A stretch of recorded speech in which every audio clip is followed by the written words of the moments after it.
நாம அவங்களுக்கு கொடுத்த கல்யாண பத்திரிக்கையை பார்த்துட்டு இங்க வந்து ஏதோ லூசு மாதிரி கத்திட்டு போகுது.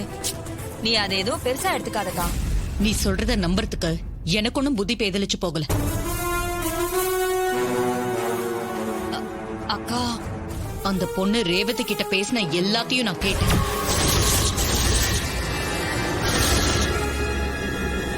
இப்ப சொல்லு சந்திரா, ரேவதியோட ஆபரேஷன் விஷயத்துல எதுக்கு நீ இவ்ளோ பெரிய பொய்ய சொன்ன?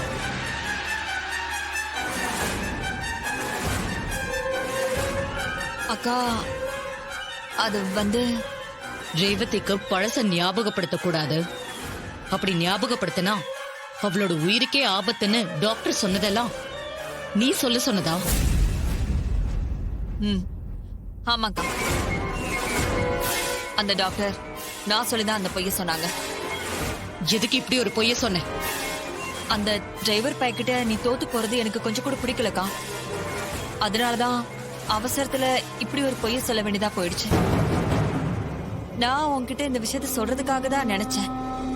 ஆனா ஏதோ ஒண்ணு தடுத்துருச்சு. மத்தபடி ரேவதி விஷயத்துல உனக்கு எதிரா நான் எதுவுமே பண்ணலக்கா. ஒருவேளை உனக்கு எதிரா நான் தப்பு பண்ணியிருந்தா என்ன மன்னிச்சிருக்கா.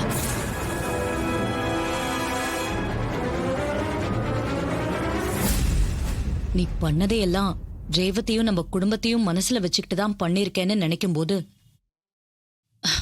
எனக்கு பெருமையாதான் இருக்கு. எப்படி இவ்வளவு நாள் இந்த விஷயம் வீட்டுல யாருக்கும் தெரியாம இருந்துச்சோ, இனியும் அப்படிதான் இருக்கணும். குறிப்பா இந்த விஷயம் நம்ம ரேவதிக்கோ அந்த கார்த்திக்கோ தெரியக்கூடாது. அதெல்லாம் கண்டிப்பா தெரியாதுக்கா.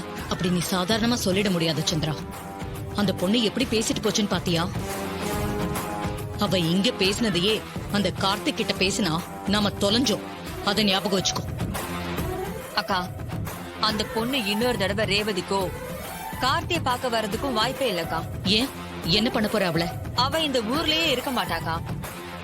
அதுக்கு என்ன பண்ணணுமோ அதை நான் பாத்துக்கிறேன். நீ தைரியமா இரு. சரி, பார்த்து கவனமா இரு சந்திரா. சரிக்கா.